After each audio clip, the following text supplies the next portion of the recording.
Já na companhia de Lívia Pessoa e Tárcio Cruz. Lívia, boa tarde, seja bem-vinda. Boa tarde, Joelson, Tárcio. E aqui a gente está em casa, Tárcio. Voltou, Tárcio Cruz. E sabe que, na verdade, esse sobrenome do Tárcio, esse Cruz, é de Cruzeiro. Faz abreviação. Sentido, abreviação. Tárcio, boa tarde para você. Boa tarde, Joelson, boa tarde, Lívia, boa tarde a todos que nos acompanham. Muito bem, daqui a pouco nós vamos trazer as informações ao vivo com Elivaldo Barbosa, direto do Palácio de Karnak, porque lá está acontecendo o lançamento de um projeto, uma ideia, né, Nordeste On, onde o estado do Piauí está incentivando a abertura de novos empreendimentos, incluindo empreendimentos como as startups, né, as modernas startups. Vamos daqui a pouco trazer as informações com o Elivaldo. Mas antes, nós vamos trazer informações a respeito do caso da morte do Papa Francisco, né?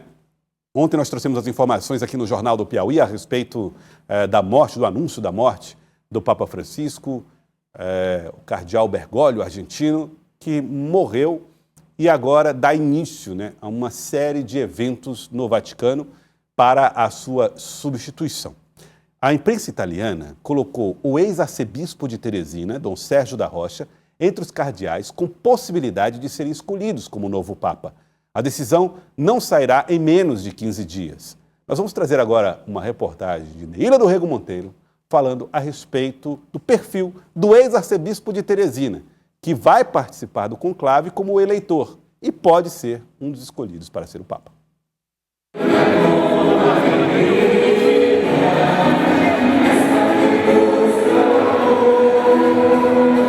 Ele é uma das figuras mais influentes da Igreja Católica no Brasil.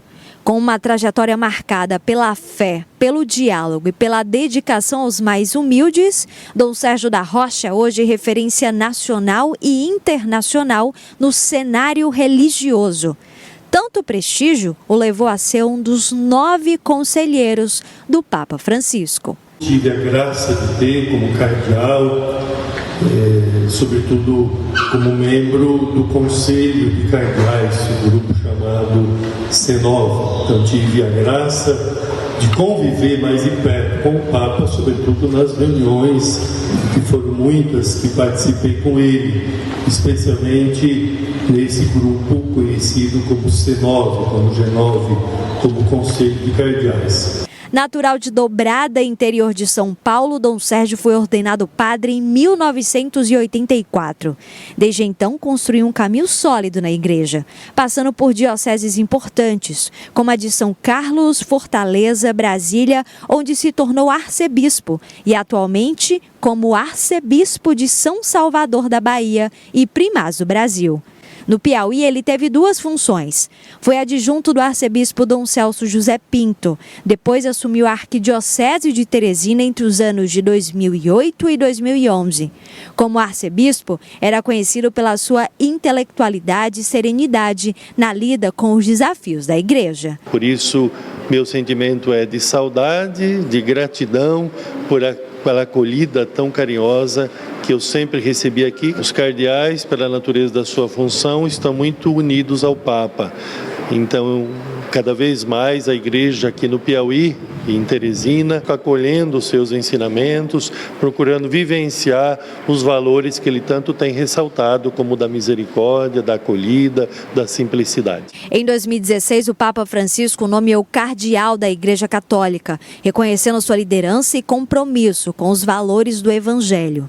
Desde então, Dom Sérgio tem participado ativamente das decisões que moldam os rumos da igreja no mundo. Impossível saber as chances reais de Dom Sérgio. O que se tem como certeza é a sua participação no conclave, que deve acontecer dentro dos próximos 15 dias. O conclave faz a escolha do futuro Papa contando com os cardeais eleitores, aqueles que têm menos de 80 anos.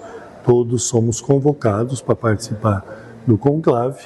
Não pode ser realizado um conclave com menos de 120 cardeais, mas já tem esse número suficiente, considerando os cardeais que foram nomeados ultimamente pelo Papa Francisco. E nós temos que aguardar, porque, segundo as normas, haveria 15 dias para iniciar o conclave. Mas temos um período anterior à eleição, ao conclave, que são as reuniões de reflexão, o chamado pré-conclave. Tem Dom Sérgio da Rocha, né, que passou pelo Piauí entre 2008 e 2011. Há quem diga, tem uma frase que me pareceu muito curiosa: aqueles que chegam favoritos a Papa saem do conclave como cardeais, ou seja, dificilmente se confirma um favoritismo. Mas o Dom Sérgio da Rocha está sendo muito apontado como um possível Papa. Ele tem 65 anos e entre os brasileiros sem dúvida, o que está mais cotado para a função, em função dessa ligação que tinha com o Papa Francisco e a ligação do Papa Francisco com os 107 cardeais nomeados recentemente. Pelo menos 120 precisam estar lá, já tem 137 habilitados para fazer a participação no conclave, e seria muito curioso que um ex-arcebispo da cidade de Teresina pudesse figurar entre os eventuais, ou ter a chance de, enfim, virar um Papa. Eu lembro muito bem de Dom Avelar Brandão Vilela, que foi um cardeal também, passou pela cidade de Teresina, foi arcebispo da cidade de Teresina, participou de conclave, mas não foi escolhido Papa. Agora, é uma curiosidade interessante, né? Dom Sérgio da Rocha, um nome importante, cardeal primário do Brasil, na lista dos possíveis papas. Seria um pioneirismo, né, Joelson? E seria, claro, muito importante, não somente para o Piauí, para Teresina, mas para o próprio Brasil como um todo, já que o Papa Francisco foi o primeiro Papa sul-americano, então seria uma continuidade desse tipo de linha de raciocínio, digamos assim, desde que a América Latina ela é um dos maiores corações do catolicismo do mundo. Então, é muito importante. Eu comecei a ler o livro do Gerson Camarote sobre os segredos do conclave, que foi como o Papa Francisco foi designado como o Papa escolhido e demonstra muito bem essa mistura, não somente da religião, mas com o próprio entendimento da política mundial, de qual seria o direcionamento que essa religião, mas a doutrina que é ligada a ela é conduzida de forma mundial. Então, o Papa Francisco ele teve essa grande articulação mundial em conversar com todos. Então, eu acredito que existiu uma especulação de que esse próximo Papa, que será escolhido a partir de agora, seria um tom mais conservador para poder fazer esse contrapeso em relação a como o Papa Francisco era, mas outra vertente já disse que não, que ele abria um espaço para que continue dessa forma. Então, agora é esperar realmente como seria esse desígnio mais conservador, continuar num viés mais progressista, mas é um futuro que a gente tem que aguardar. É verdade. Engraçado, curioso, Tassi, que a gente costuma, no trabalho do jornalismo político, vocês fazem muito bem isso, falar sobre tendências. A tendência, numa escolha para presidente de Câmara, para presidente de Assembleia, enfim, a tendência seria tal movimento, ou o nome de fulano, de ciclano, enfim. Com conclave, é muito difícil fazer esse trabalho. Além de ser muito fechado, é muito difícil saber do que pensam os cardeais em um momento como esse. O que eu ouvi falar muito é que, além dessa possibilidade do movimento pendular, né, da Igreja Católica, não se foca muito na nacionalidade, mas na figura, no cardeal, no papel dele, nas características que ele possui, independente da sua origem.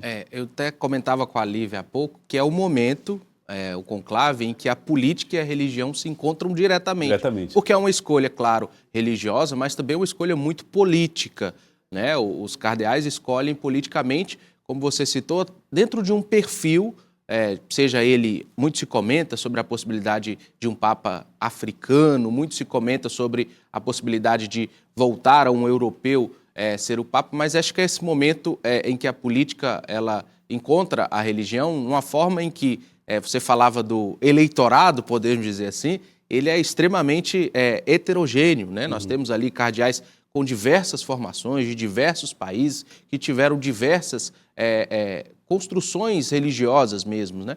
E um fato curioso, hoje pela manhã, diversos jornais pelo mundo, eu gosto de acompanhar jornais pelo mundo, quase que virou um consenso, chamar o Papa Francisco de o Papa das minorias, já que ele sempre se dedicou a atender, a atender aos pleitos, a dialogar com diversas minorias. E agora, nesse momento, se pensa em o Vaticano pensa em uma nova construção, um Papa que tenha maior capacidade de diálogo com outros movimentos, né? Então, tudo isso vai sendo colocado, mas, como você citou, eu diria que é uma eleição difícil de prever, porque o eleitorado ele é extremamente heterogêneo e muito fechado, né? Eles ali dialogam entre si Então, por isso, o conclave é tão fascinante e tão interessante. E outra coisa que chamou a atenção na fala de Dom Sérgio, o pré-conclave, o momento em que eles se refletem sobre a escolha que farão. Vamos ver como é que vai ser. É sempre, repito, um momento importante da história, momentos como esse, em que se define o futuro da Igreja Católica, na escolha de novo Papa.